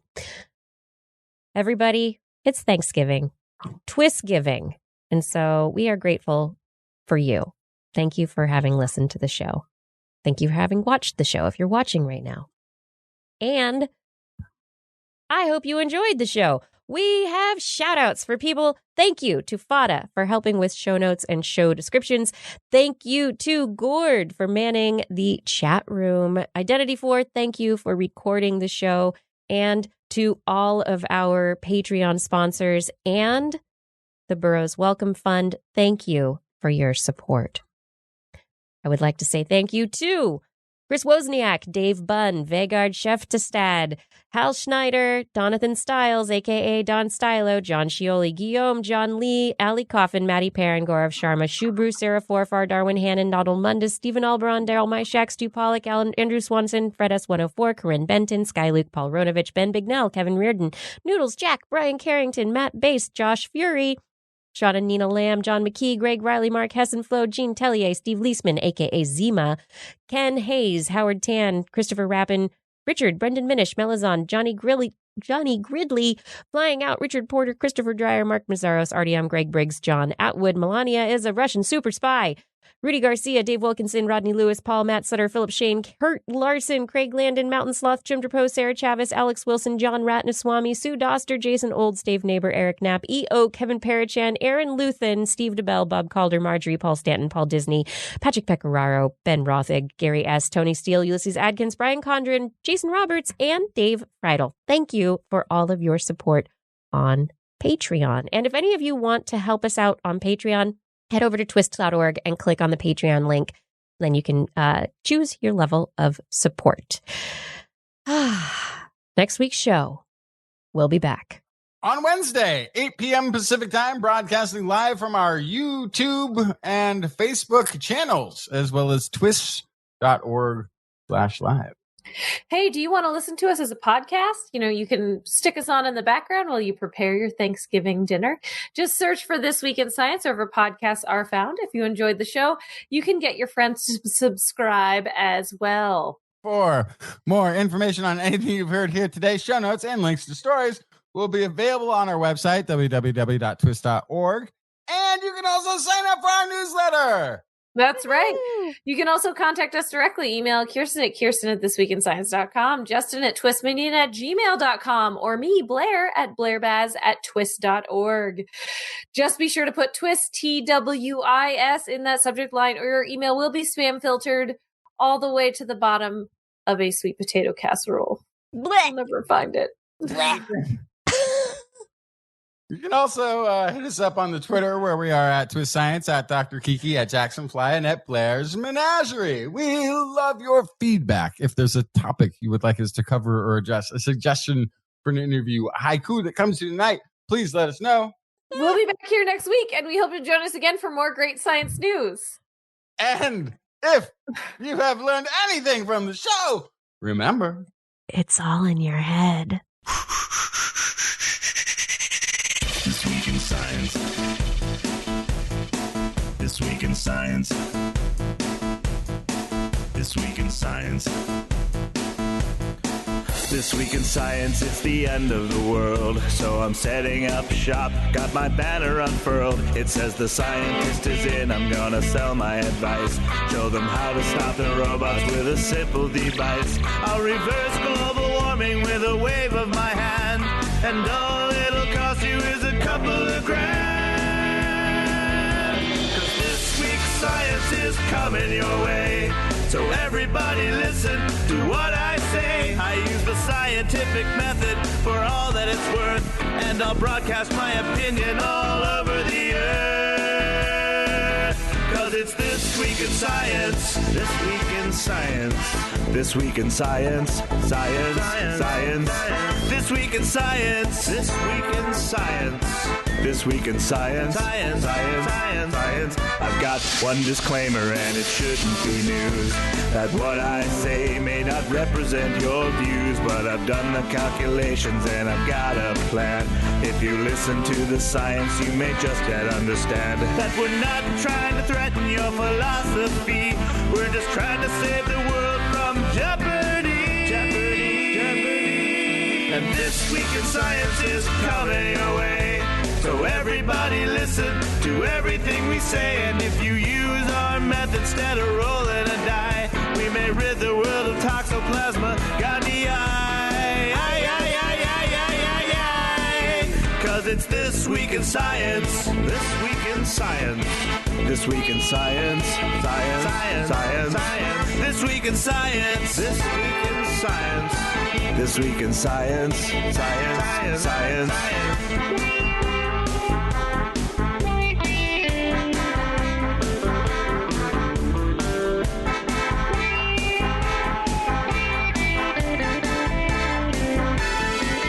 Got a laundry list of items I want to address, from stopping global hunger to dredging Loch Ness. I'm trying to promote more rational thought, and I'll try to answer any question you've got. But how can I ever see the changes I seek when I can only set up shop 1 hour a week? This Week in Science is coming your way. You better just listen to what we say, and if you've learned anything from the words that we said, then please just remember it's all in your head. 'Cause it's This Week in Science. This Week in Science. This Week in Science. Science. Science. Science. Science. Science. This Week in Science. This Week in Science. This Week in Science. Science. Science. Science. Science. This Week in Science. This Week in Science. This Week in Science. This Week in Science. This Week in Science. This Week in Science. This Week in Science. This Week in Science.